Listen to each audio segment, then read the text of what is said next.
se acerca su venida, se oyen ya los pasos del rey que se aproxima. Tanta ley aún nos queda, anunciar pueblo y gente que Jesús está volviendo. Victorioso y esplendente, pronto vendrá, Cristo muy pronto vendrá, pronto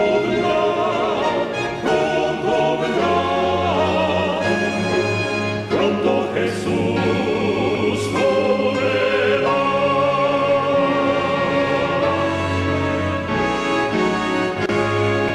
Pronto Jesús volverá.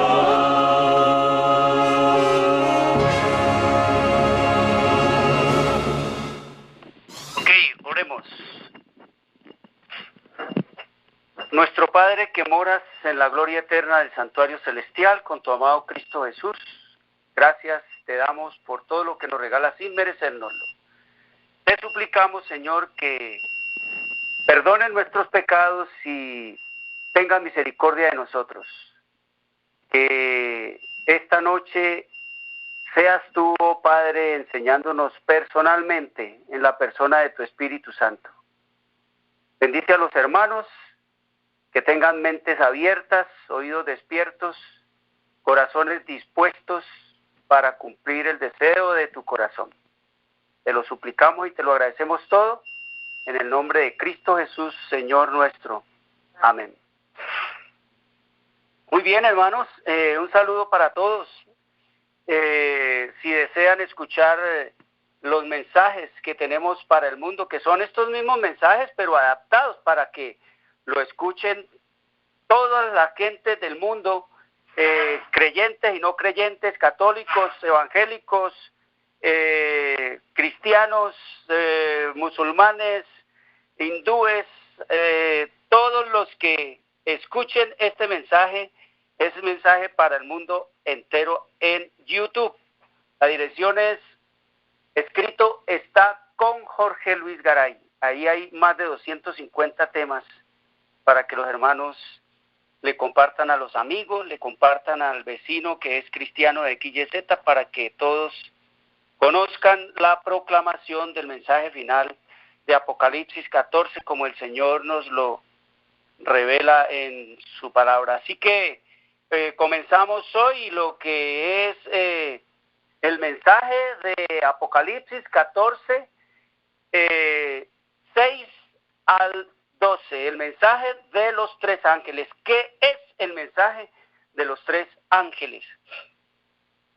Así que la Escritura comienza diciéndonos allá en el libro de Apocalipsis, en el capítulo 14, versículo 1, dice: después miré y he aquí el Cordero estaba en pie sobre el monte de Sión, y con él 144,000 que tenían el nombre de él y el de su padre escrito en la frente. Aquí nos está hablando el Señor de aquellos, como dice él en el versículo 4, dice que estos fueron redimidos de entre los hombres como primicias para Dios y para el Cordero. Es decir, estos 144,000 que tienen el nombre del Padre y del Hijo en su frente son hombres y mujeres comunes y corrientes, redimidos de entre los que moramos en esta tierra. Y en esta hora, queridos hermanos, pues creo yo que los 144,000 ya están vivos y están actuando, porque pues el tiempo ya es muy corto, ya el tiempo se agotó, ya estamos entrando en una cantidad de eventos proféticos que ni nos imaginamos ni nos pasa por la cabeza que estén funcionando y estén caminando y se estén viviendo y se estén cumpliendo. Así que el Señor nos dice allí que estos 144,000 son de esta gente que tiene que proclamar este mensaje, y perfectamente usted y yo, nosotros, perfectamente podemos formar parte de esos 144,000. Es lo que nos dice el Señor si nos ajustamos y nos aplicamos a esto que vamos a estudiar en esta noche, el mensaje de los 3 ángeles. Y entonces nos dice, como ya leímos el versículo 4 de Apocalipsis 14, que estos 144,000, estos que fueron redimidos de entre los hombres como primicias para el Cordero, dice que son los que no se contaminaron con mujeres. Es decir, no tienen, ni han tenido, ni tendrán absolutamente nada que ver con iglesias, con denominaciones, con organizaciones, pues son vírgenes, practican una fe pura. Estos son, dice allí, los que siguen al Cordero por donde quiera que va. Estos fueron redimidos de entre los hombres como primicias para Dios y para el Cordero, y en sus bocas no fue hallada mentira, pues son sin mancha delante del trono de Dios. Así que están afirmados en la verdad, en el mensaje claro, directo y sin curvas del Evangelio eterno de Jesucristo, como vamos a estudiar esta noche. Así que no hay mentira en sus bocas, porque no predican, no hablan las mentiras que les han inculcado y les han enseñado en las iglesias, ni los engaños, ni tampoco todas las cosas que se hablan y se dicen en las denominaciones, retrasando el mensaje y obstaculizando la obra y frenando la proclamación y estorbando el que se diga la verdad. Así que nos dice entonces allí en el versículo 6, vi volar por en medio del cielo a otro ángel que tenía el evangelio eterno para predicarlo a los moradores de la tierra y a toda nación, tribu, lengua y pueblo. Entonces aquí ya como estudiamos en el primer mensaje, nos habla el Señor de un ángel que vuela por en medio del cielo teniendo, dice tenía, pero ya dijimos también que la palabra tenía, del verbo griego ejo, por tener en español, allí la palabra en el original es la palabra ejonta. Esa palabra ejonta significa en griego tener, mantener, guardar, preservar, poseer, tener a disposición de uno, tener algo en el corazón, en la mente. Aquí este tener no es tanto de posesión, no es tanto de propiedad, no es tanto de que esto es mío o de que esto me pertenece. Es más de principios, de convicciones establecidos en el carácter, en la vida, en la rutina de la existencia, en la práctica cotidiana. Es una experiencia de vida, es un estilo de vida. No es tener propiedad de esto, o exclusividad de aquello, o de esto es mío. No es tener de marca registrada o de derechos reservados. No es tener de copyright o de propiedad. Es tener de principios, de convicciones establecidos en la vida. No son cosas que pertenezcan no exclusivamente a un cierto sector pues etnocéntrico que pertenezca a determinado pueblo o a determinada nación. Es un estilo de vida, porque el evangelio eterno nos dice allí que es el que proclaman, tienen el evangelio eterno, dice, no hay aquí en el evangelio eterno ninguna exigencia nueva que se haga a nosotros y que no se haya hecho a Adán, ni ninguna exigencia que se le haya hecho a Adán que no se nos haga a nosotros. Las mismas noticias o buenas nuevas que se dieron en el Edén son las mismas que se están proclamando y se deben proclamar hoy, porque el evangelio es eterno, es haz esto y vivirás. Por esto, las exigencias del cielo deben ser confirmadas. Debemos afirmarnos en las exigencias, en las condiciones de salvación que el cielo nos da. De otra manera, pues seremos meramente oidores y no hacedores, consumidores y no productores. Es lo que nos dice el Señor en su revelación y en su palabra. Ahora, ¿sabían ustedes, queridos hermanos, que hace más de 115 años se está llevando a cabo el sellamiento y el zarandeo y la siega, la cosecha.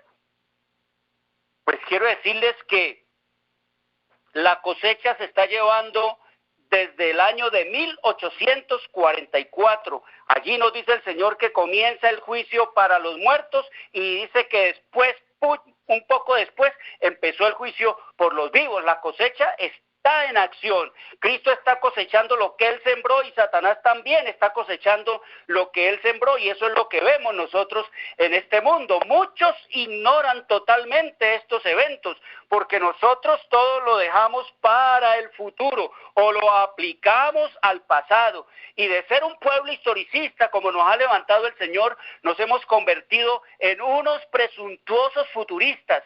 Esperamos movernos por cosas que creemos deben suceder o pasar en el futuro, y entre tanto relajamos entonces nuestra experiencia cristiana dándonos nuestros últimos sorbos de mundanalidad. Dejamos la preparación para el día del juicio por la tarde. Por eso el Señor nos dice que esos 144,000, ese pueblo que proclama allí, ese ángel, representa es un pueblo, y eso es lo que nos dice el Señor allá en el libro de Mensajes Selectos, en el tomo 2, en la página 446, dice el Señor que se representa a los ángeles volando por en medio del cielo, proclamando un mensaje de advertencia al mundo y ejerciendo una acción directa sobre la gente que vive en los últimos días de la historia terrena.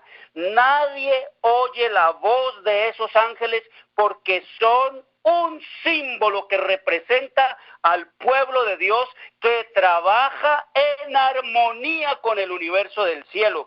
Hombres y mujeres esclarecidos por el Espíritu de Dios y santificados por la verdad proclaman sucesivamente los tres mensajes. Entonces el Señor es claro aquí el Señor no nos habla de denominaciones, ni nos dice iglesia adventista, ni bautista, ni judíos. Aquí el Señor no nos habla de X, Y, Z movimiento, hermanos de esto, de lo otro. No, nos dice simple y llanamente que estos tres ángeles representan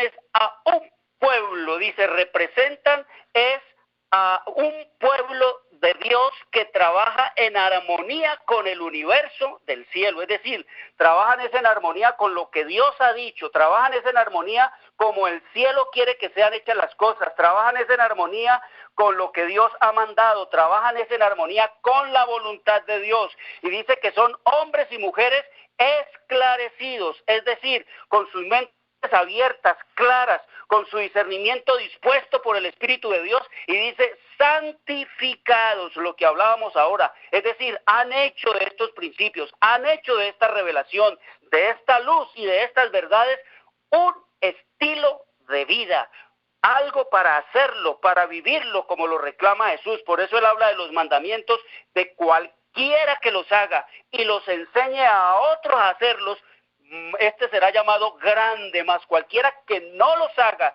y enseñe a otros a no hacerlos, muy pequeño será llamado en el reino de los cielos. Por eso el Señor nos dice aquí que santificados por la verdad proclaman sucesivamente los tres mensajes. Entonces, esos tres mensajes, hermanos, es lo que el Señor nos dice que debemos conocer, estudiar. Esos tres mensajes son lo que el Señor quiere que nosotros conozcamos y podamos aplicar y podamos vivirlo. Es para vivirlo. El Evangelio eterno es para vivirlo. No es mera información, no es saber yo acerca de o qué tema es este o qué cosa es esto. El Señor nos dice entonces que es un mensaje para hacerlo, para vivirlo. Eso es lo que nos dice el Señor en su revelación y en su palabra. Ahora, el Señor nos dice que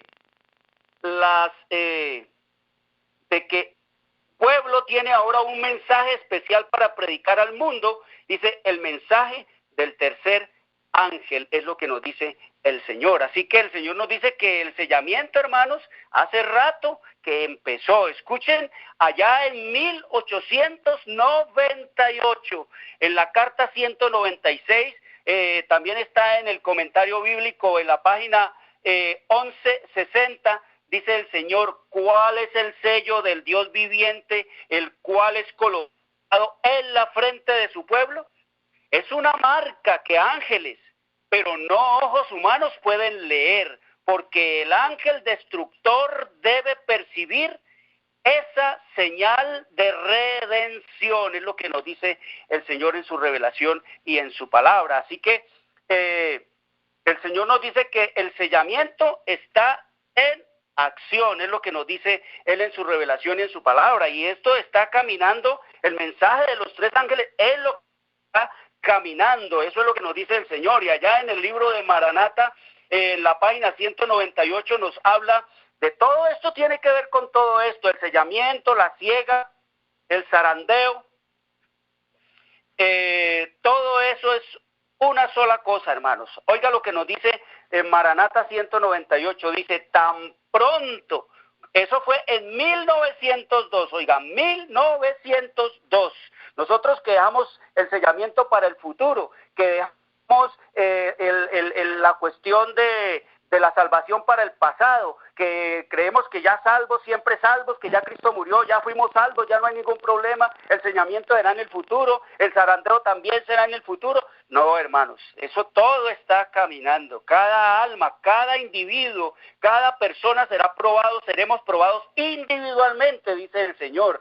Dice, tan pronto, página 198 en Maranata, tan pronto como el pueblo de Dios sea sellado en la frente, y coloca entre paréntesis, no se trata de un sello o marca visible, sino de una afirmación intelectual y espiritual en la verdad, del cual será imposible desviarlos. Aquí nos está diciendo que es pura, ¿qué?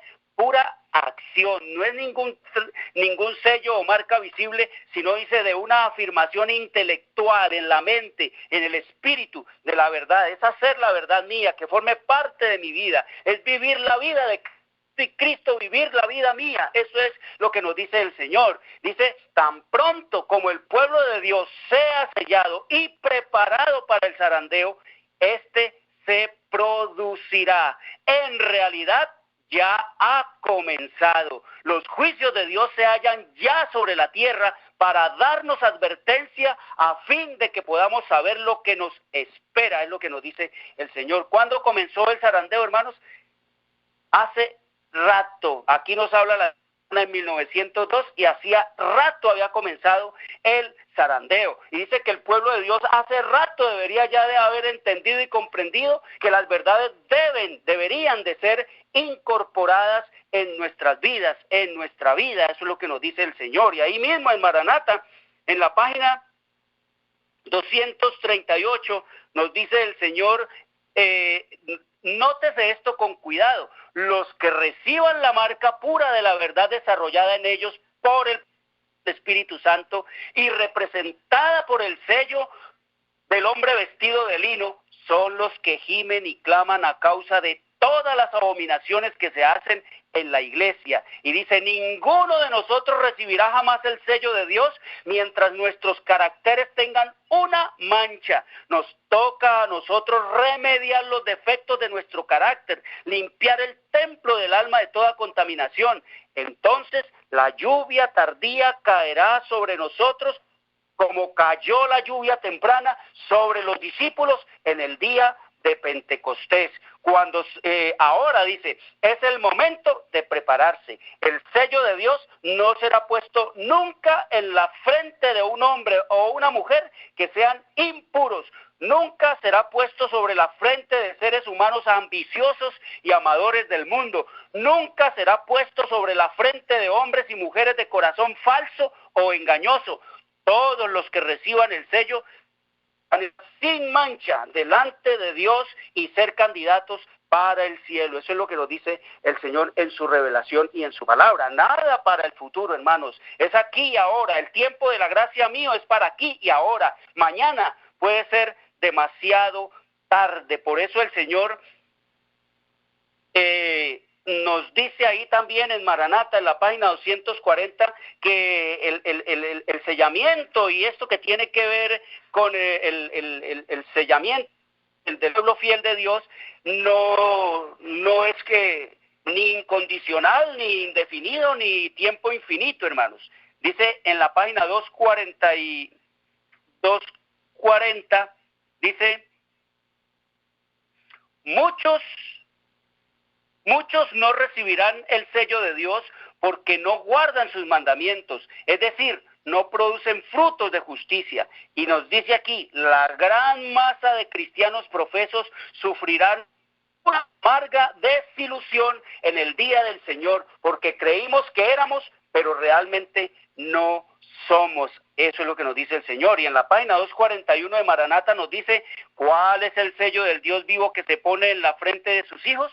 Dice, es una marca que pueden ver los ángeles y no los ojos humanos, puesto que el ángel destructor debe percibir esta señal de redención. Nos hallamos en el tiempo del zarandeo, cuando todo lo que pueda ser sacudido lo será. El Señor no excusará a los que conocen la verdad, si no obedecen sus mandamientos en palabra y obra. Eso es lo que nos dice el Señor. Entonces vemos nosotros que la cosa es seria, y en el caso de muchos puede ser desesperada, porque el Señor nos dice que todos sus juicios están caminando, las mismas plagas ya están cayendo en sus primeras gotas, como lo vemos alrededor de esta tierra y de este mundo. Por eso, queridos hermanos, el Señor da el mensaje de los tres ángeles y la proclamación de estos tres ángeles para hacernos idóneos para el cielo, para justificarnos delante del cielo. Eso es lo que, para eso es que el Señor envió este mensaje. Y leemos nosotros, por ejemplo, allá en el libro de Conflicto de los Siglos. Ustedes saben que este mensaje se dio en el año de 1840 a 1844 se dio este mensaje, nos dice la Escritura, y dice el Señor que este mensaje lo dio para preparar a su pueblo, para preparar a un pueblo, nos dice el Señor en su revelación y en su palabra, preparar a un pueblo. ¿Por qué? Porque si este mensaje se dio ya en 1840, quiere decir, hermanos, que es un mensaje que en este momento se está repitiendo. No es algo que vamos a leerlo nosotros y vamos a decir, ya pasó. No, el Señor nos dice que la historia se repetirá. Eso es lo que nos dice el Señor allí en el libro de Mensajes Selectos, en el tomo 2, en la página 449. Ahí nos dice el Señor que la historia se vuelve a repetir. ¿Por qué? Porque la historia de la humanidad es eso, una repetición de la repetición. Este 449, Mensajes Selectos, tomo 2, que el Señor ha declarado que la historia del pasado se repetirá cuando entremos en la obra final. Dice, hay que proclamar ante el mundo todas las verdades que Él ha dado para estos últimos días. Es lo que nos dice el Señor, que la historia, ¿qué?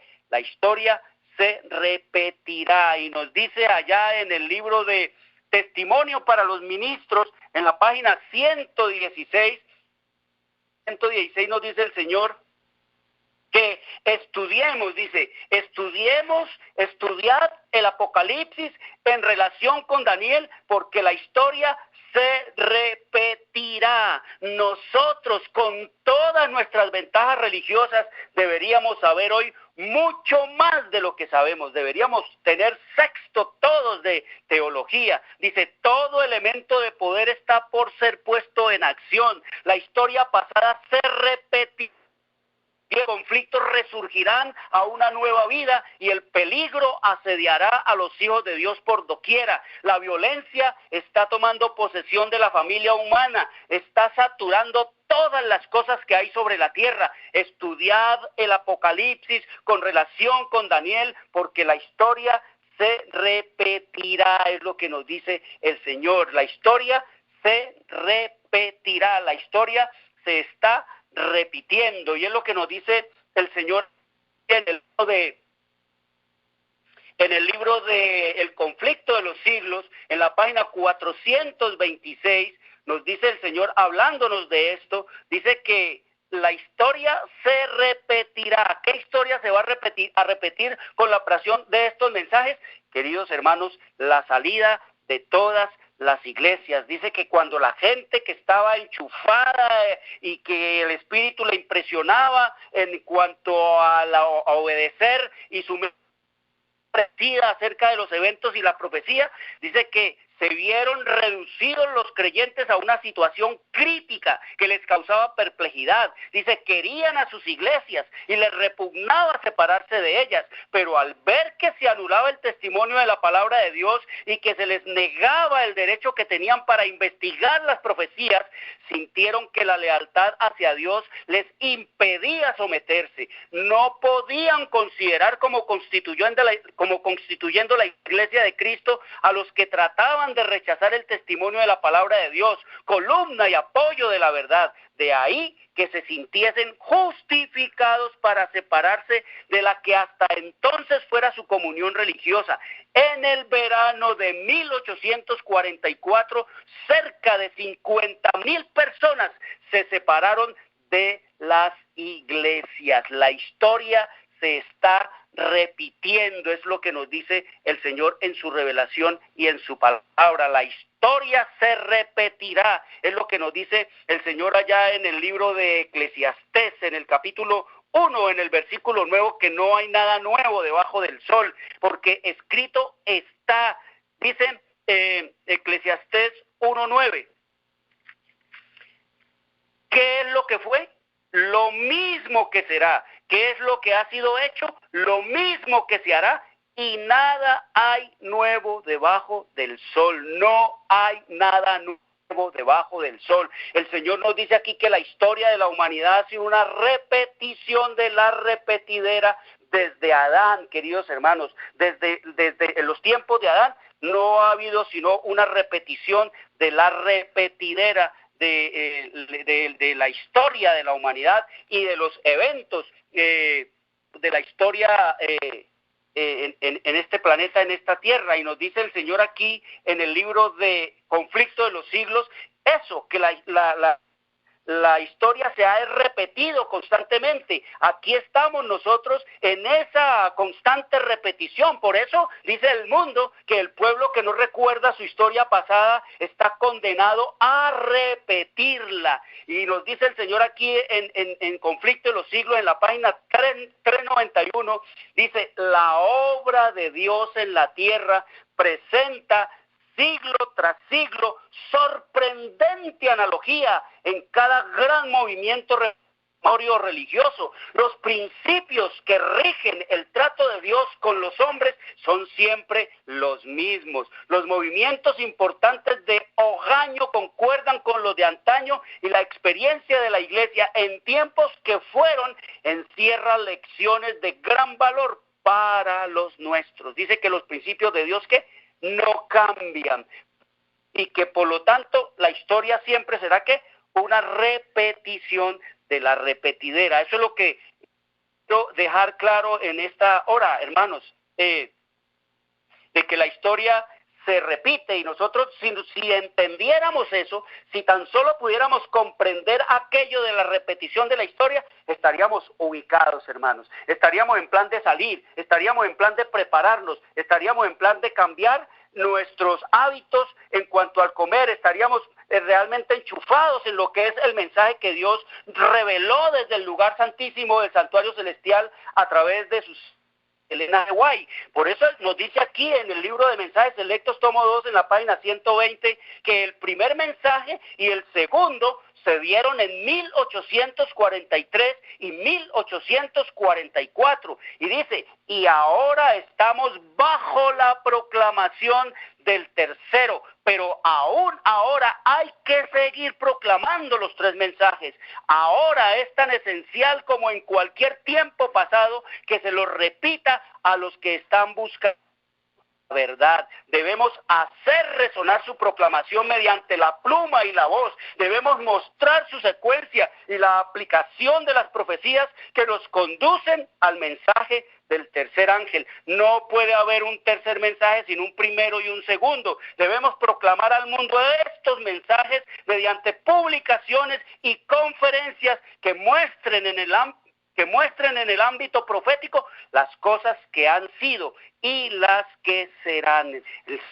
Nos dice que esos mensajes están ¿en qué? En acción, es lo que nos dice el Señor en su revelación y en su palabra. Por eso el Señor entonces nos dice que el mensaje de los tres ángeles dado al mundo, debe ser dado al mundo, debe ser dado al pueblo para hacernos idóneos para el cielo, para preparar un pueblo para la segunda venida, para santificar y justificar a su pueblo. Eso es lo que dice el Señor. Esa obra la hizo el Señor con nuestros hermanos pioneros allá entre los años 1840 y 1844. Él hizo esa obra y dice que esta gente creyó, el Espíritu se movió en ellos, salieron de las iglesias, quisieron prepararse para ver la venida del Señor Jesús, no les importó absolutamente nada. Dice que dejaron las casas, las cosas, las siembras, las cosechas, las propiedades, los negocios y se dedicaron única y exclusivamente a proclamar el advenimiento de Cristo en gloria.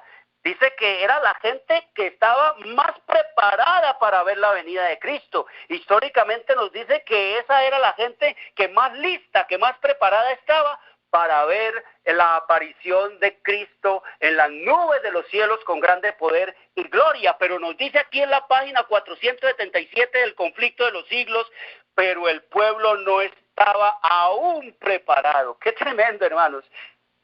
Y a qué triste oír esta expresión, porque si esa gente que era la gente más preparada para ver la venida del Señor Jesucristo, nos dice aquí que no estaban aún preparados para ir al encuentro de su Señor, ¿qué esperanza puede haber de nosotros que no hemos dejado ni las casas, ni las cosas, ni los palos, ni los trapos, ni la mundanalidad, ni la codicia, ni la intemperancia, ni hemos dejado, queridos hermanos, nuestros sueños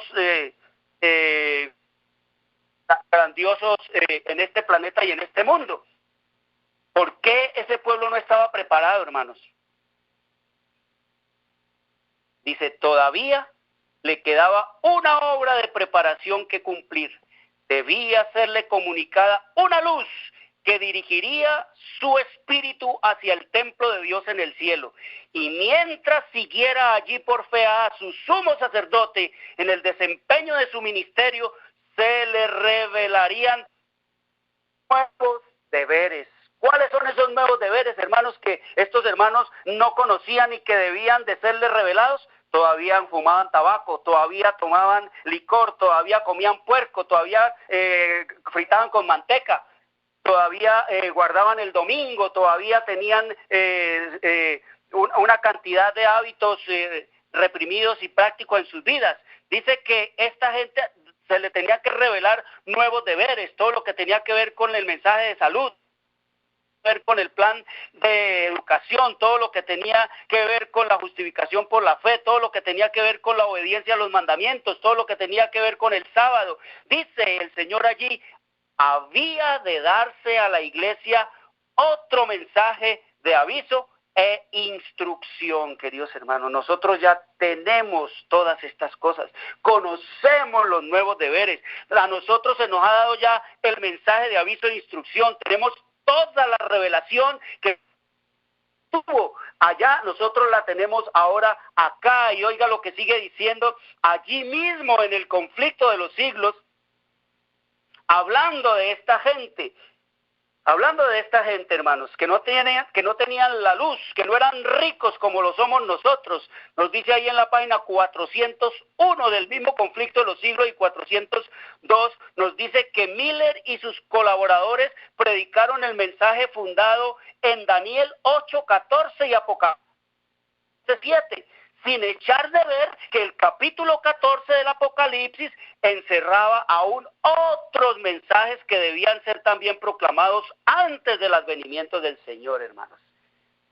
Y sigue diciendo, como los discípulos como los discípulos, como los apóstoles de Cristo, se equivocaron en cuanto al reino que debía establecerse al fin de las 70 semanas, dice, así también los adventistas se equivocaron en cuanto al acontecimiento que debía producirse al fin de los 2300 días.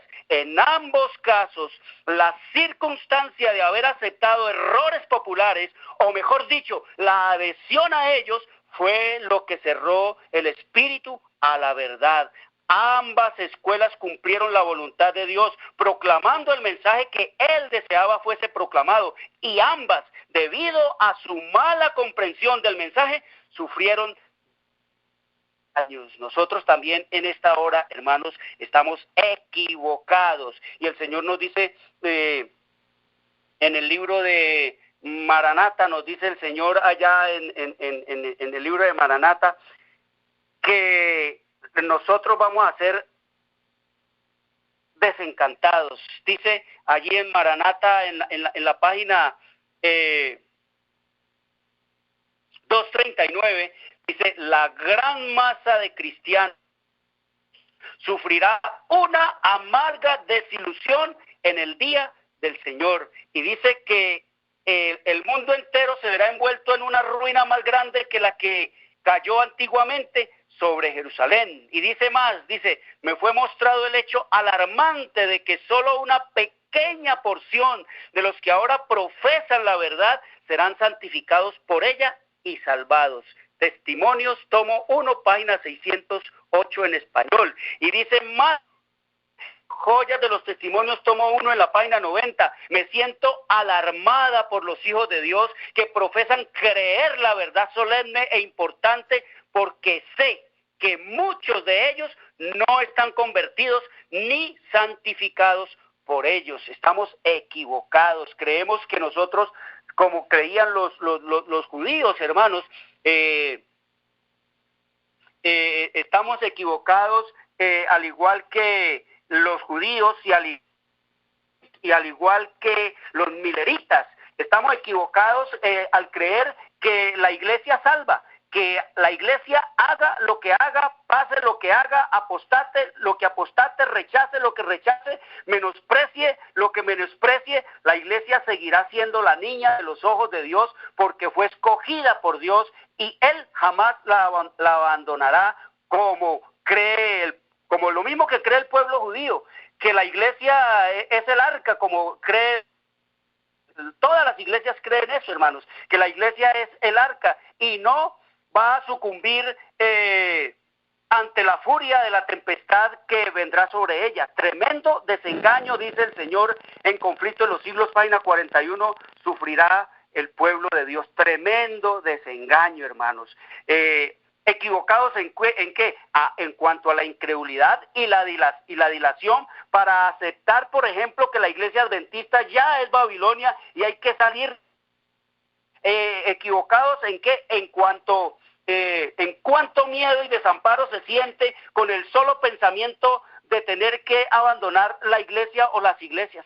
La gente no sabe para dónde nos vamos, dónde va a haber esto el sábado, dónde nos van a enseñar esto, dónde vamos a oír esto, dónde vamos a tener estos mensajes, dónde vamos a oír esto. Queridos hermanos, el Señor nos dice que hay que salirles a Él. Si nosotros nos pensamos es que hay que cumplirle y obedecer a hombres y marcar nuestro destino con base a lo que nuestros ojos ven y a lo que nuestras manos tocan, queridos hermanos, aquí nos vamos a quedar equivocados en cuán conforme se siente la gente con un ministerio asalariado y corrupto que no sabe para dónde va ni para dónde llevan a la gente, hermanos, como dice el Señor allá en el libro de Joyas de los Testimonios en la 130, que la fe en la pronta venida de Cristo se está desvaneciendo. La fe en la pronta venida de Cristo se está desvaneciendo. desvaneciendo. La gente no cree ya que Cristo venga. Los judíos no creen, el mundo cristiano no cree que Cristo venga. No se olviden que el Señor nos habla de una tardanza del esposo, y en esa tardanza del esposo es que la gente por millones se van a desanimar y venga de repente y sobrecoja las cosas que tienen que ver con el zarandeo y que tienen que ver con la apostasía y que tienen que ver con el decreto de muerte y que tienen que ver con las persecuciones. Dice que ahí muchos quedarán confundidos, están equivocados, hermanos, creyendo que está Cristo allí en esas iglesias, cuando en realidad es el diablo el que la lleva,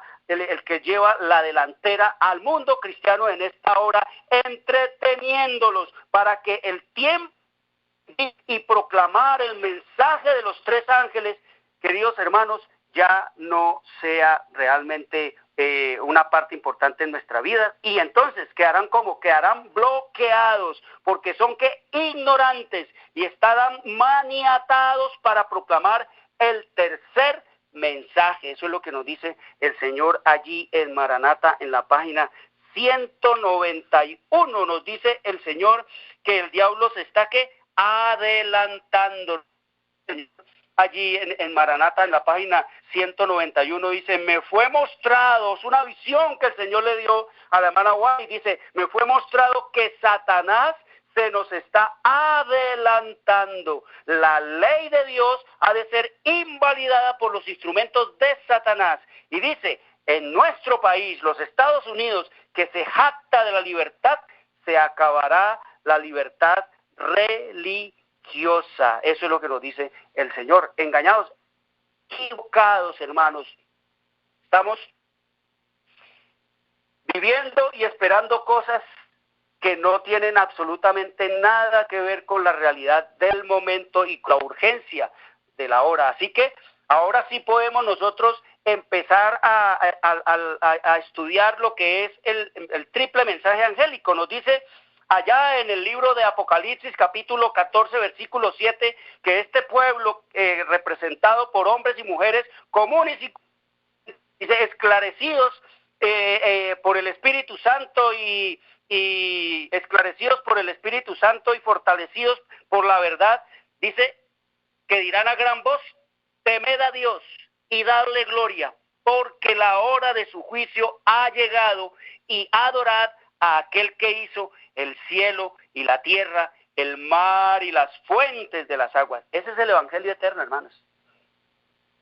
Y bueno, ¿dónde está aquí? Le predicó a Adán. ¿Dónde está aquí lo que predicó Jesús? ¿Dónde habla allí lo que se le enseñó al pueblo de Israel en el desierto y en su experiencia? ¿Dónde habla allí de lo que proclamaron y predicaron los mileritas? ¿Dónde está allí? Eso ahí dice: temed a Dios, darle gloria, y porque la hora de su juicio ha llegado.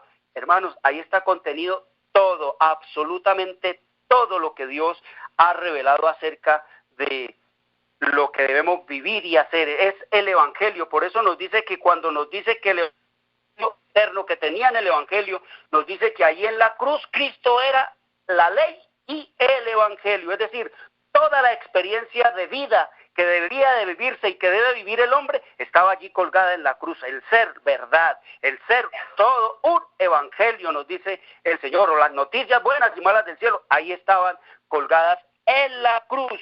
Y nos dice también que era la ley ejemplificada. Eso es lo que nos dice la Escritura. Entonces, temer a Dios. ¿Qué es temer a Dios? Temer a Dios nos dice la Escritura allá en el libro de Salmos, o mejor, Proverbios, Proverbios 9:10, que es uno de los textos muy conocidos por el mundo cristiano. Proverbios 9:10, cuando dice que el temor de Jehová es el principio de la sabiduría y el conocimiento santísimo es la inteligencia. Si ustedes notan ese texto, hermanos, encontramos nosotros que el temor de Jehová es el principio de la sabiduría. Es decir, el temor a Dios tiene que ver con la sabiduría, y la sabiduría pues se encuentra y la encontramos en nuestra mente. Y dice, y el conocimiento del Santísimo es la inteligencia.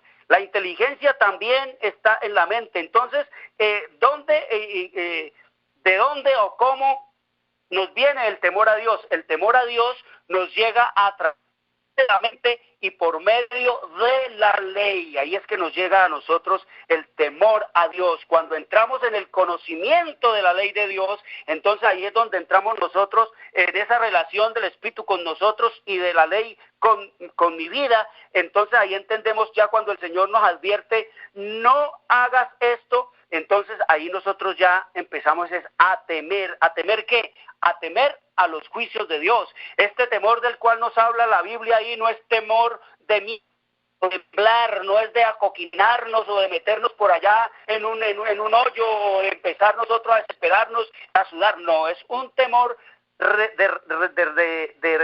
respeto reverente y de reconocer a un Padre eterno que tenemos. Así que el Señor nos dice allí en el libro de Job, en el libro de Salmos, que el principio o el temor de Jehová es el principio de la sabiduría y el conocimiento es la inteligencia. Pero vamos a encontrar otro texto más claro que nos ubica más en este asunto, y es Job 28:28, fácil para la mnemotecnia, es decir, para aprendérnoslo de memoria.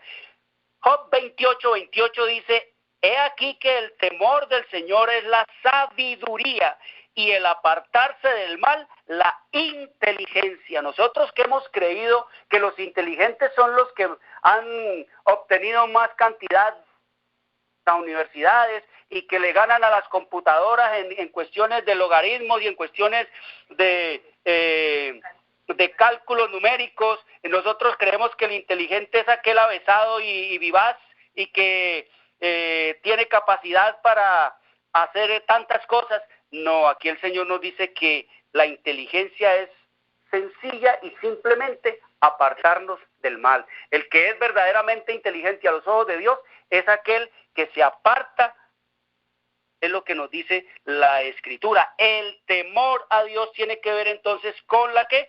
Con la mente, con la sabiduría, con la inteligencia, como nos lo dice el Señor allá en el Salmo 111, versículo 10. Nos dice: el principio de la sabiduría es el temor de Jehová. Y oiga lo que sigue diciendo, dice: buen entendimiento tienen todos los que practican tus mandamientos. ¿Qué nos dice el Señor aquí? De allá que se aparta del mal y que es el conocimiento y que es el temor. Nos está diciendo que el temor a Dios, nos está diciendo que el principio de la inteligencia, que nos está diciendo que el conocimiento del Altísimo es practicar sus mandamientos. Y la práctica viene, ¿por qué? Por la fe, como nos dice el Señor allá en el libro, en los labios, nos dice que la fe es por el ¿qué? La fe es por el oír y el oír por la palabra de Dios. En otras palabras, es que es oír y es que es hacer. Eso es lo que es fe. Aquí ya empezamos a encontrar nosotros que la relación de hacer y de vivir la palabra de nuestro Dios es la fe. Quiero decirles allá en el libro de Hebreos, en el capítulo 11, versículo 1, hay un texto que yo demoré muchos años en entenderlo porque siempre me pareció que era como un trabalenguas antes de ser un texto que me enseñaba a mí realmente a entender y a comprender lo que era la fe. Así que yo pasé muchos años sin poder comprender y entender este trabalengua que está allí en Hebreos 11:1, hasta que me tocó a mí ponerme en mi escaso conocimiento del griego a tratar de en realidad qué es lo que decía aquí la traducción de este texto en un lenguaje muy poético, muy lírico. Nos dice entonces, en mi versión Reina Valera dice: es pues la fe la certeza de lo que se espera, la convicción de lo que no se ve. Eso no me calaba a mí, no lo entendía, no sabía cómo comerme yo ese texto. Entonces, cuando yo intenté traducción, traduje el que está en el original griego, entonces me quedó la traducción más comprensiva a la necesidad y al deseo de entender ese texto. Entonces en el original griego lo que dice es que lo que se espera es una realidad mental, lo que se espera es una realidad mental, es decir, lo por venir, lo que el Señor me ha mostrado, sus promesas, sus recompensas, sus galardones, las calles de oro, el mar de cristal, la tierra nueva, el cielo nuevo, nada de muerte, nada de esto, viñas, todo hermoso, todo bello, eso es en mi mente, eso es una realidad aquí, en mi cabecita, aquí, en mi mente, en mi imaginación. Yo leyendo me imagino cómo sería eso. Lo que se espera es una realidad mental. Y sigue diciendo, practicando es probado lo que no se ha visto. ¿Qué nos dice ahí entonces el Señor en Hebreos 11:1? Que practicando es que nosotros probamos eso, de lo que se ha visto. El Señor nos dice, hagan esto, vivan esto, obedezcan, hagan mi voluntad y probarán cómo entrarán en ese país mejor, en ese reino de los cielos, en ese reino de Dios. Eso es lo que nos dice el Señor en su revelación y en su palabra. Así que el Señor nos dice, hermanos, que todo es relativo a la mente. En nuestra mente comienza entonces el temor de Dios y comienza entonces en la experiencia práctica. ¿Qué es la experiencia a Dios? Entonces el Señor nos dice que con la mente se adora a Dios, con la mente se modela y se perfecciona el carácter. Dice el Ministerio de Curación en la página 91 que el cuerpo es el único medio por el cual la mente y el alma se desarrollan para la edificación del carácter. Es todo lo que el Señor quiere que se haga, el propósito de nuestra vida. El propósito de Dios al traernos a este planeta, en este momento histórico y en este plan, queridos hermanos, de la redención, es modelar y perfeccionar un carácter que le agrade a Él, un carácter y una vida que solo le agraden a Él. Sigue diciendo Ministerio de Curación, dice, de ahí que el adversario de las almas encamine sus tentaciones al debilitamiento y la degradación de las facultades físicas. El éxito de esto envuelve la sujeción al mal de todo nuestro ser. ¿Por qué, queridos hermanos? Porque el Señor nos dice que la mente debe poner y detener en sujeción todo lo que es y atañe a nuestro cuerpo. Así que el temor a Dios, hermanos, involucra toda la luz revelada para lograr eso, modelar una vida y un carácter que solo le agraden a Él. La ley es, para Dios, es todo lo que Él ha dicho. ¿Y qué es lo que tiene que ver con el desarrollo de nuestro carácter? ¿Qué es todo lo que Dios nos ha revelado para perfeccionar nuestro carácter? Pues ustedes recuerdan, hermanos, que el Señor dio sendas visiones a la hermana White desde el año 1858 empezó a dar visiones acerca de corregir las cuestiones que tenían que ver con el vestir, con algunas puntos de reforma pro salud, pero dice la historia profética, hermanos, que en el año de 1863 el Señor dio todo un plan, todo un paquete sobre todas sendas visiones sobre lo que tenía que ver con el mensaje sobre la reforma pro salud. Y en 1872 el Señor dio todo el mensaje acerca de la educación. Y en el año de 1878 el Señor dio todo lo que tenía que ver con el mensaje de la reforma, de la justificación por la fe, hermanos. Así que, si ustedes notan allí esas cifras, esos números, esos tiempos, esos años, desde 1863 hasta 1888, ustedes se van a dar cuenta que se necesitaban casi 10 años de practicar la reforma pro salud poder aceptar el siguiente mensaje, que fue el mensaje de la educación, y que se necesitaban 25 años comiendo vegetariano y 16 años establecidos en el plan de educación para poder comprender y para poder aceptar el mensaje de la justificación por la fe. ¿Y qué pasó, hermanos? Dice que se rechazó, el Señor dio todo para que cuando llegara a 1888 el pueblo recibiera y aceptara el clima de lo que sería entonces la experiencia del pueblo de Dios en aquel tiempo, para terminar la historia de este mundo, y dice que Cristo hubiese venido, hermanos, en aquel tiempo. Entonces, nosotros llevamos desde 1863, ¿cuántos años, hermanos?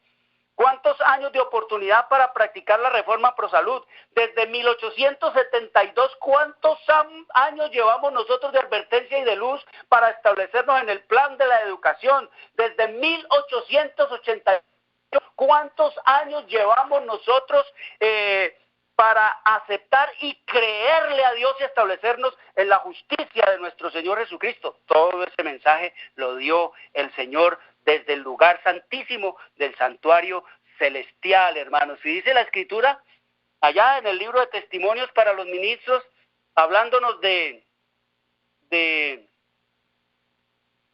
la página 27 de Testimonios para los Ministros, hablándonos de esto, dice que el Señor dirigió nuestras mentes a la importancia de la obra educacional. Vimos la necesidad de tener escuelas a fin de que nuestros niños recibieran una instrucción exenta de los errores de la falsa filosofía, para que su educación estuviera en armonía con los principios de la palabra de Dios. La necesidad de una institución de salud, dice, nos había sido presentada con urgencia, tanto para ayudar a nuestros propios hermanos, como para que fuera un medio de bendición e iluminación para otros. Esta empresa también fue realizada. Todo esto era obra misionera del más alto orden, nos dice el Señor en su revelación y en su palabra. Entonces estamos en el mensaje de temer a Dios, apenas estamos en el mensaje de temer a Dios. ¿Qué es lo que tiene que ver entonces con el temer a Dios? Que tiene todo lo que tiene que ver con la obra de modelar y de perfeccionar nuestra mente para desarrollar un carácter, para verdaderamente establecernos en una vida que le agrade solamente a Dios. En primer lugar dice la ley, hermanos, dice la ley que reveló el Señor al pueblo desde y en el lugar santísimo. No le mostró la ley en el Sinaí, tampoco se la mostró allá en el Edén, se la mostró a el linaje de Guay, fue en el lugar santísimo, hermanos.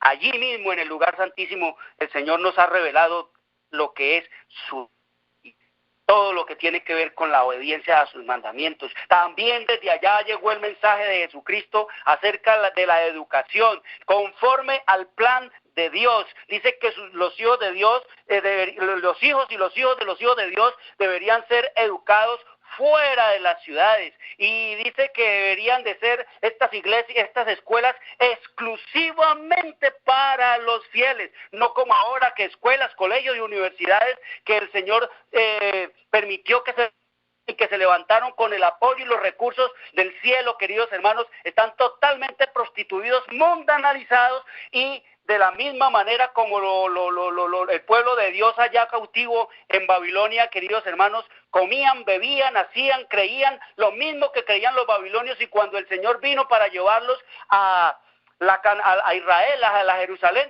queridos hermanos, no quisieron irse. Así nosotros, ¿cómo dejar a mis compañeros de escuela, a mis amados maestros? ¿Cómo dejar yo mi rutina de estudio?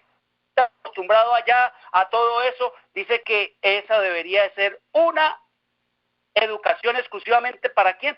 Para fieles. ¿Con qué mira? ¿Con qué propósito? ¿Cuál era el objetivo? Preparar al pueblo y a los hijos de Dios para que fueran misioneros. Dice que la Biblia debería ser el libro de texto, y para que se prepararan para la obra médico misionero. Ese es el plan de Dios en esta hora final, pero todavía nosotros tenemos sueños del mundo, ser como el mundo, como el pueblo de Israel en Babilonia. Dice que Ciro se chasqueó, Ciro se decepcionó, Ciro quedó totalmente frustrado cuando dio la orden y mandó a que el pueblo saliera de Israel. Dio todas las cosas, dio todo lo que fuera, las maderas, el oro, la plata, los palos y todos los trapos para que fueran y edificaran el templo. Y dice que los hijos de Dios no quisieron irse porque se habían enriquecido, porque estaban muy cómodos, como comían los babilonios, creyendo en los mismos muñecos y las muñecas que creían los babilonios.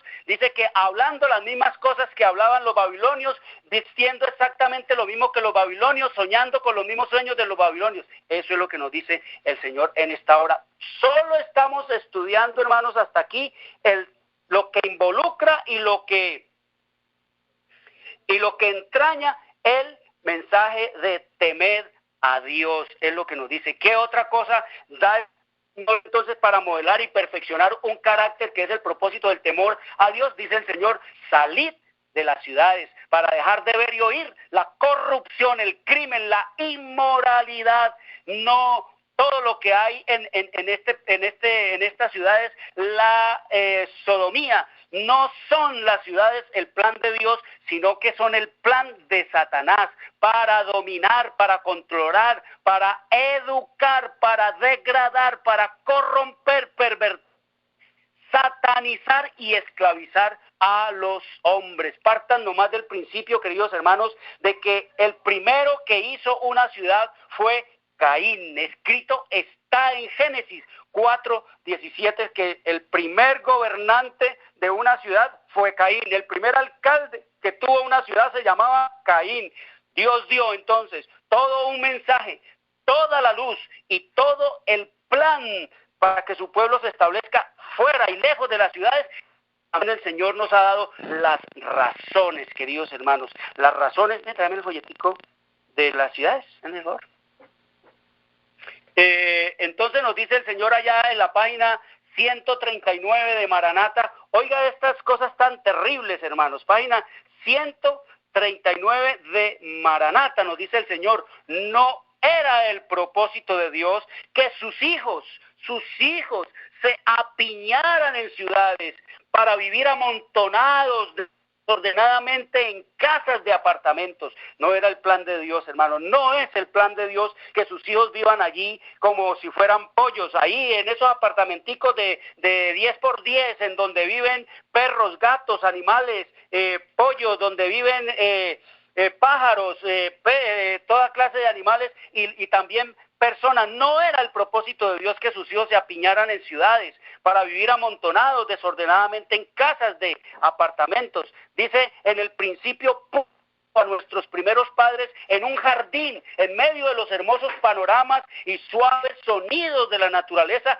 y desea que sus hijos se deleiten hoy con esos panoramas y sonidos. Eso es lo que nos dice el Señor en su revelación y en su palabra, y dice que la tierra está esperándonos para darnos su tesoro. Y dice más el Señor: me ha sido mostrado, dice ella, me ha sido mostrado que las ciudades se llenarán de confusión, violencia y crímenes, y que todas estas cosas aumentarán hasta el fin de la historia del mundo. Es lo que nos dice el Señor en la página 139 de Maranata. Y sigue diciendo: salid de las ciudades, salid de las ciudades. Este es el mensaje que el Señor me ha estado dando. Saquen a sus familias, lleven lejos a sus hijos a un pedazo de tierra en donde puedan sembrar su comida y ser autosuficiente, porque el asunto de comprar y de vender será cosa seria en las ciudades. El ruido y el bullicio que las llenan, las condiciones que en ellas crean los sindicatos y las huelgas,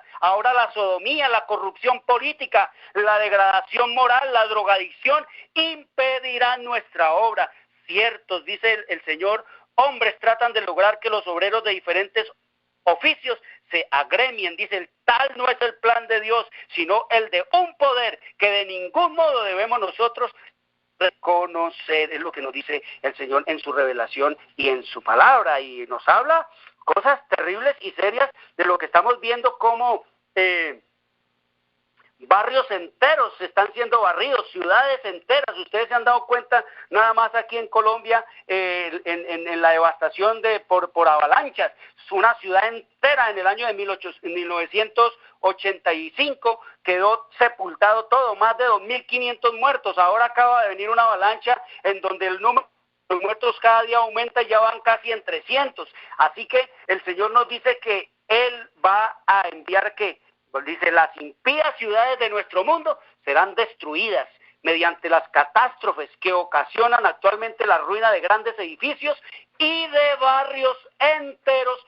Dios nos muestra lo que acontecerá en toda la tierra. Así que el Señor dice que Él va a permitir que se sufran todas estas calamidades para que nuestros sentidos desperten. Dice, Dios les permite sufrir calamidades para que sus sentidos sean despertados. Escrito está en Evangelismo, página 24 y 25. Nunca podíamos nosotros confirmar el espíritu de la profecía como en esta hora trágica y terrible de la historia de la humanidad en que nos toca vivir, y en esta hora histórica en que el Señor nos ha traído a esta tierra para proclamar un mensaje impopular, un mensaje que no es grato darlos, hermanos, pero el Señor nos dice que debe ser dado, porque lo terrible, lo espantoso, no es que tengamos un mensaje terrible y espantoso para dar, sino ¿quién lo va a dar? ¿Quién va a dar este mensaje?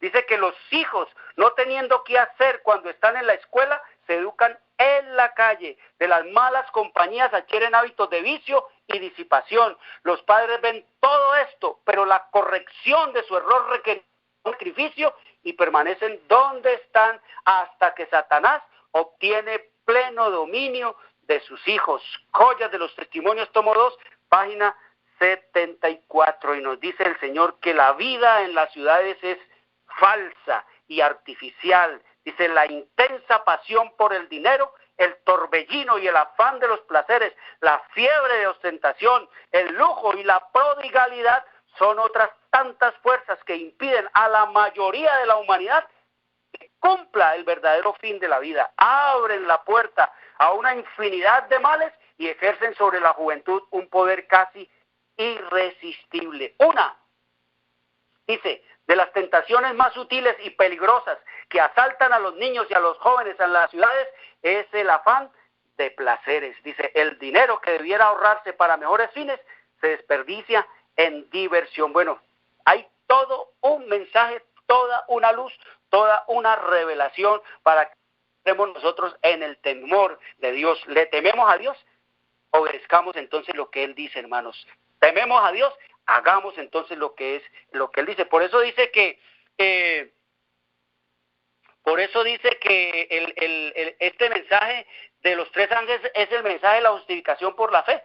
Dice que es uno y un solo mensaje. El mensaje de los tres ángeles y el mensaje de la justificación es el mismo mensaje. ¿Por qué? Porque sencillamente dice la justificación por la fe es la obra de Dios que en el polvo la gloria del hombre y hace por el hombre lo que el hombre no está en capacidad de hacer por él mismo. Eso es lo que es justificación por la fe. Es decir, mostrarme a mí que yo no soy nada, no soy nadie, que no tengo nada, que no tengo ningún poder, no tengo absolutamente nada, no hay algo en que gloriarme, no hay méritos con los cuales yo pueda obtener la salvación.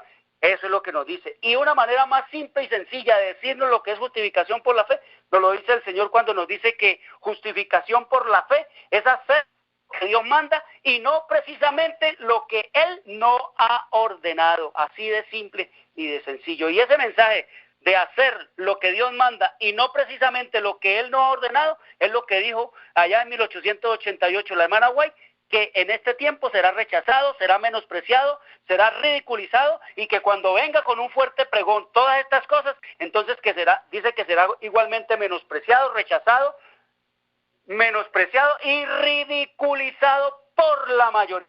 Van a ver esto como extremismo, como fanatismo, van a ver esto como terrorismo religioso, van a ver esto, hermanos, como algo a lo cual no hay que pararle bolas, como fue en los días de Noé, como fue en los días de Lot, como fue en los días de Jesús, como fue en los días de Elías, como fue en los días de Guillermo Miller, como fue queridos hermanos, en los días del tiempo del fin, así será. El Señor dice que temed a Dios, entonces apartarnos ¿de qué? Del paganismo, hermanos. Eso es lo que el Señor nos dice, moda, vanidad, Hollywood, toda esa idolatría que hay en el mundo, es lo que el Señor nos retrata allí en el libro de Isaías, en el capítulo 3 del versículo, en el capítulo 3, en el versículo 16 en adelante, hablándonos del juicio contra las hijas de Sión. Ahí está todo lo que la mujer, que es el ser más explotado en este planeta, la mujer que aporta a la industria de la idolatría, a la industria de la vanidad, montañas de dólares o de euros o de lo que usted quiera. Queridos hermanos, aquí dice el Señor cómo deberían de ser las hijas de Dios en esta hora y en este tiempo final. Pero ¿qué dice allí? Queridos hermanos, que no serán muchas, como dice el Señor allá en el libro de los Proverbios, mujer virtuosa, ¿quién la hallará? Eso es lo que nos dice el Señor en su revelación y en su palabra. Dejar que todo el paganismo, es lo que nos dice el Señor, la moda, como nos dice allá en el libro de Levítico. ¿Qué nos habla el Señor? Miren ustedes todo lo que se ha apoderado de nuestros jóvenes. Es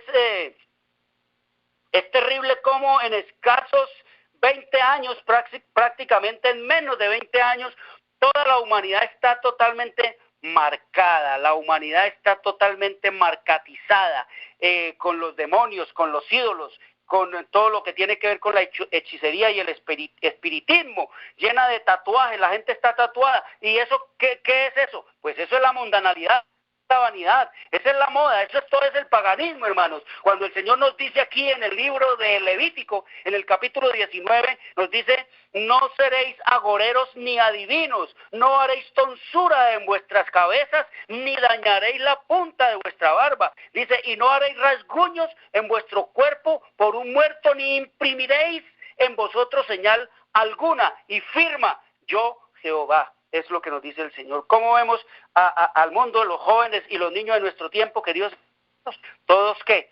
Todos tonsurados, con puros peinados de tonsura, un corte rapado aquí, otro corte rapado acá, y todo el mundo quiere entrar a la moda poniéndose así sea una letrica, así sea un muñequito, así sea una cosita, un aretico, así sea un piercingcito, así sea un puntico, así sea un collarcito, así sea todo esto. Queridos hermanos, eso denota que nosotros no tememos a Dios, no nos estamos preparando para la venida de nuestro Señor Jesucristo, que llegó la hora, entonces, de hacer ¿qué? Lo que Dios ha mandado y no precisamente lo que Él no ha ordenado. Eso es lo que nos dice el Señor. Dice, eso es todo, el temer a Dios y mucho más. Ustedes van a estudiar más y van a encontrar más, hermanos queridos, en lo que atañe a preparar un carácter para agradarle verdaderamente a nuestro Dios. Como dice el Señor, temed a Dios y dadle gloria. Si no hemos entendido, hermanos, el temor a Dios, que tiene que ver con el discernimiento espiritual y tiene que ver con lo que atañe al modelar y a perfeccionar una vida y un carácter para honra y gloria de Dios, darle gloria es un tema del cual no se puede hablar en las iglesias del mundo, queridos hermanos. No se puede hablar en las iglesias del mundo del tema de darle gloria. No se puede hablar en la iglesia adventista, por lo menos de este tema, no se puede mencionar porque inmediatamente declaran a esa persona no grata y esa persona es echada de la iglesia y esa persona es puesta en evidencia y es puesta también en entredicho en las iglesias adventistas. Darle gloria. ¿Cómo nos dice y qué nos dice el Señor que es darle gloria? Pues la gente cree que darle gloria a Dios es sencillamente irnos a brincar a una iglesia el sábado o el domingo y allá dedicarnos a darle gloria y aleluya y a su nombre y a cantar y a bailar y a enrumbarnos y a danzar allá al ritmo de la música infernal, del rock and roll, de la salsa, del reggaetón, del reggae, del rap, del heavy metal, de las rancheras y de toda esa música que el diablo inspiró y fue hecha bajo la inspiración de Satanás. No, queridos hermanos, el Señor nos dice que darle gloria es un asunto bien serio, es un asunto bien profundo en la experiencia espiritual nuestra. Escrito está en el libro de Primera de Corintios, capítulo 10, versículo 31, el Señor nos dice, si pues coméis o bebéis, o hacéis otra cosa, hacedlo todo para la gloria de Dios. Aquí el Señor nos está diciendo entonces que la gloria de Dios comienza a dársele es en lo que se come y en lo que se bebe, y en todo lo que de allí para allá se hace. Porque el Señor no dice si pues estudiáis o viajáis o trabajáis o hacéis cualquier otra cosa, hacerlo todo para la gloria de Dios.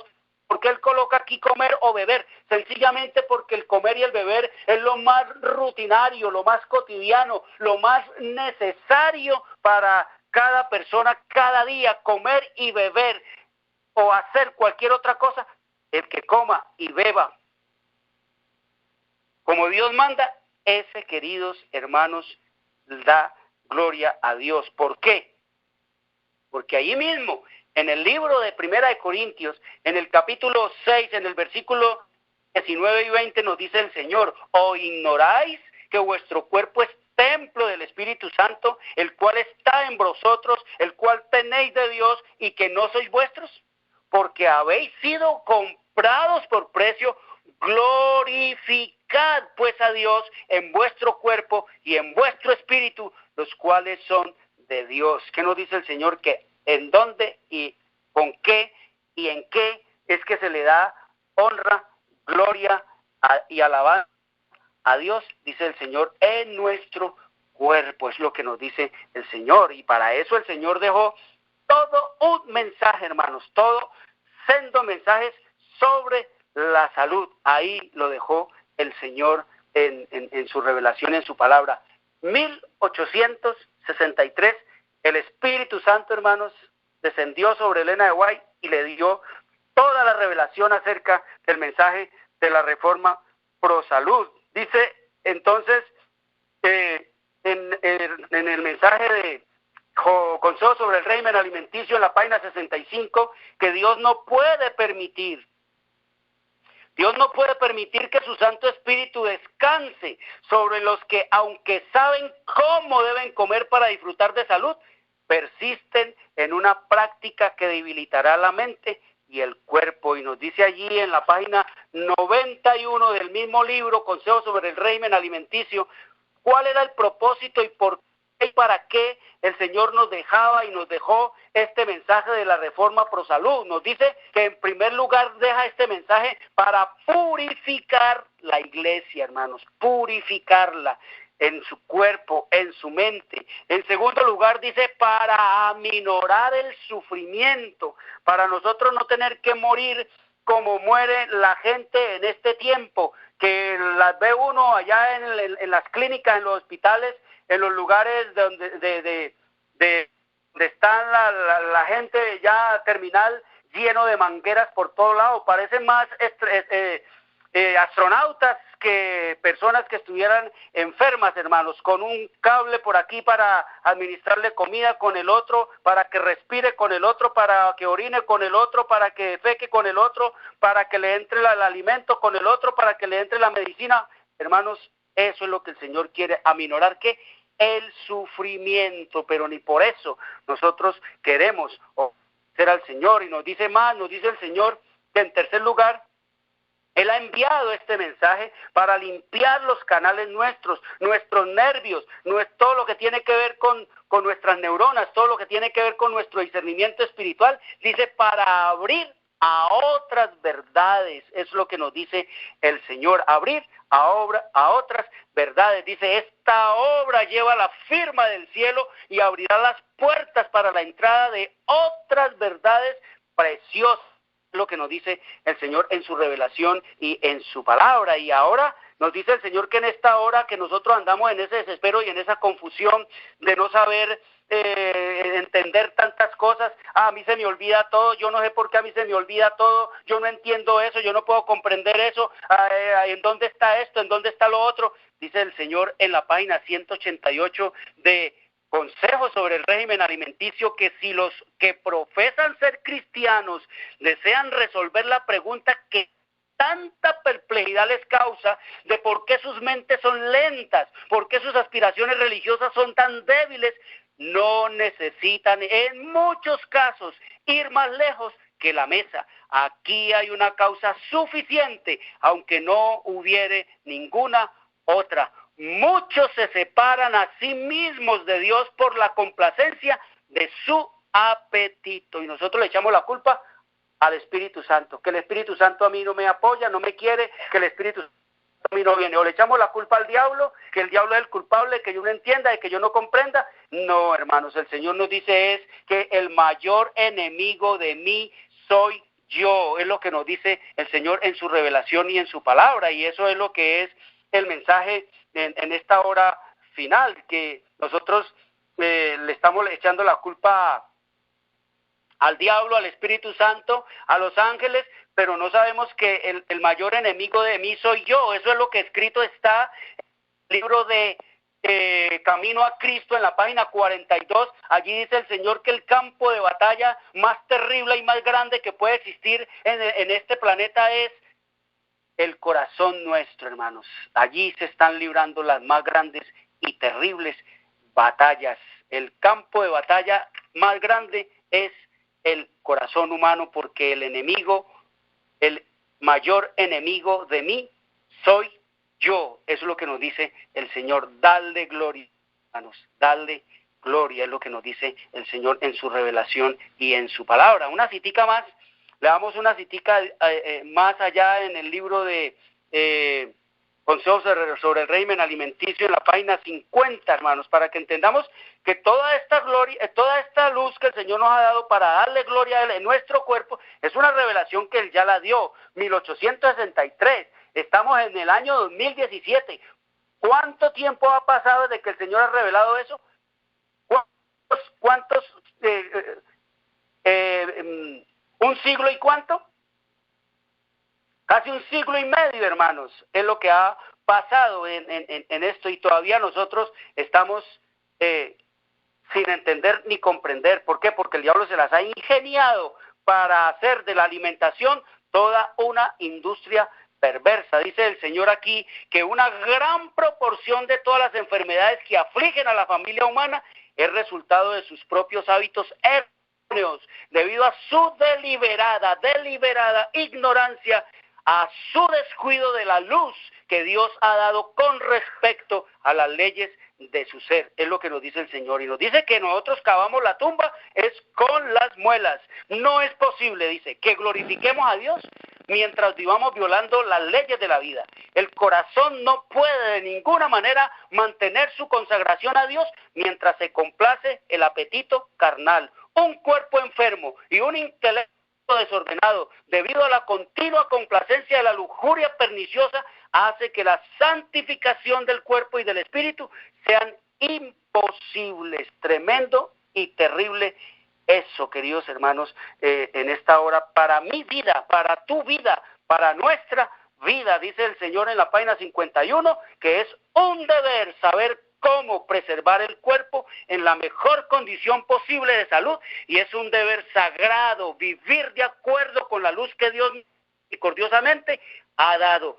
Si cerramos nuestros ojos a la luz por temor a ver nuestros errores, que no estamos dispuestos a abandonar, nuestros pecados no resultan disminuidos ni aumentados. Por eso el Señor dice, y vemos nosotros como todo lo que tiene que ver con las ciudades colapsaron. Las ciudades son campos de concentración mal administrados. Cuando ustedes, queridos hermanos, piensan en las ciudades, yo cuando miro y voy a la ciudad, lo primero que se me viene a la cabeza viendo lo que veo es los campos de concentración allá en el tiempo de los nazis, que tenía Hitler en Auschwitz, en Sobibor, en Treblinka y en todas estas ciudades, campos de concentración, hermanos. Igual los buses que veo allá atestados de gente con la cara pegada al vidrio, que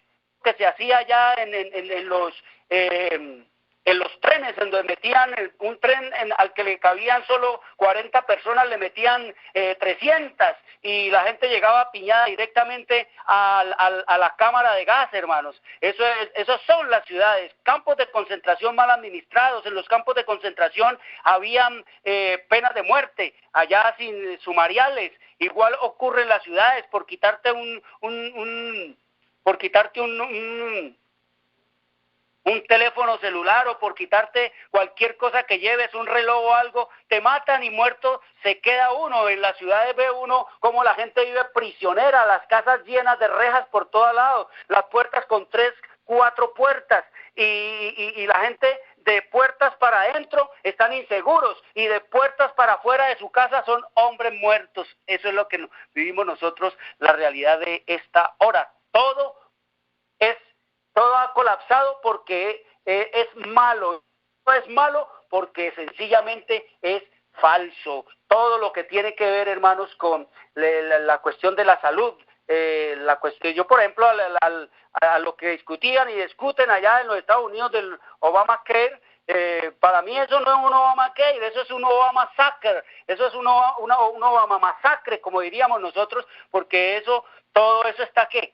Colapsado en todo el mundo. La cuestión de la salud y de la alimentación ha colapsado y ha caído. Sencillamente eso es malo porque eso es falso, y el Señor lo ha permitido así para que nosotros busquemos de Dios, para que nosotros creamos en Dios, para que verdaderamente vayamos y busquemos el consejo del Señor para establecernos en Él, para verdaderamente desear hacer lo que Dios ha mandado, hacer lo que es su voluntad. Por eso el Señor dijo que su papá y su mamá, su hermano y su amigo eran los que eran su voluntad, y dice él que el que ame a papá, a mamá, a hijo, a esposa, a esposo o a iglesia más que a él, no es digno de él. Queridos hermanos, vamos a dejar allí por esta noche. Llegamos entonces hasta darle gloria. ¿Cómo le damos gloria a Dios? A Dios se le da gloria es en el templo del alma, cuidándolo, desarrollándolo, todas las facultades que Él ha colocado y las fases física, mental y espiritual. Que el Señor nos ayude, hermanos. Yo soy el primer amonestado esta noche en todo lo que tiene que ver con eso. El Espíritu nos habla cada día y en cada cita de esta, para que nos preparemos para lo que pronto ha de sobrecoger a este mundo con una sorpresa abrumadora, hermano. Eso es lo que nos dice el Señor. Y que la luz que Dios nos ha dado, dice que Él ha dado su luz para que sea apreciada, para que sea recibida, creída y vivida. Él no da su luz ni su palabra para que sea menospreciada, rechazada y pisoteada. En nuestra próxima oportunidad estudiaremos entonces porque la hora de su juicio ha llegado. ¿Qué es lo que tiene que ver en el mensaje del primer ángel con aquello de que la hora de su juicio ha llegado? Quiero desearles, hermanos, una buena noche. Les dejo para que ustedes vayan a su descanso y que el Señor tenga misericordia de nosotros y ayude verdaderamente a incorporar toda su luz y su palabra y su revelación en nuestras vidas, que podamos estar dispuestos a tomar decisiones drásticas en nuestra vida, no para mañana, no como el mundo le enseña a los fumadores, que si se fumaba 20 cigarrillos hoy, mañana fúmese 19 y pasado mañana 18. No, el Señor dice que debemos deshacernos del pecado inmediatamente, porque mañana puede ser demasiado tarde. Quiero desear, nuestro Padre, gracias te damos por este día, por esta hora, Padre bondadoso, por todo lo que nos ha regalado sin merecernos. Gracias, Señor, porque en medio de las tinieblas de esta tierra, de los engaños y de las trampas de Satanás, tú nos has enviado luz. Tú nos has revelado todo lo que tú exiges de una manera clara, de una manera desmenuzada, para que nosotros tomemos de tu palabra de una manera descomplicada, simple y sencilla, y nos establezcamos en ella. Gracias, Señor, por la revelación que nos has dado a través del espíritu de la profecía y de usar lo menospreciado de esta tierra, como fue tu y sierva Elena G. White, para darnos la iluminación de esta revelación y esta tu palabra. Nos has permitido a través de la luz pequeña poder dirigirnos a la luz mayor para entenderla y comprenderla y establecernos en ella. Danos entonces de tu Espíritu, Padre bondadoso. Danos una triple porción de tu Espíritu para poder poner por obra esta revelación y esta palabra. Para poder hacer de tu palabra y de tu revelación nuestra comida y nuestra bebida y agradarnos y deleitarnos en ella y compartirla a un mundo que está pereciendo en la ignorancia de tu santa y eterna ley y de todas estas cosas, Padre bondadoso, que complacido y deleitado darnos. Te rogamos pues, Padre bondadoso, que bendigas a cada hermano, a cada hermana, a cada familia y que vayan y compartan estas cosas con sus esposos, con sus hijos, con su familia, para poner inmediatamente en marcha todo lo que es el establecimiento de la luz y de la salvación, porque el Señor nos dice que no hay mucho tiempo para hacer muchas cosas. Te rogamos pues, Padre bueno, que nos deje una noche en paz, que perdones nuestros pecados, que te acuerdes de la misericordia en la ira, porque para siempre es tu misericordia. Te lo suplicamos todo en el nombre de nuestro amado Cristo Jesús, Señor nuestro. Amén.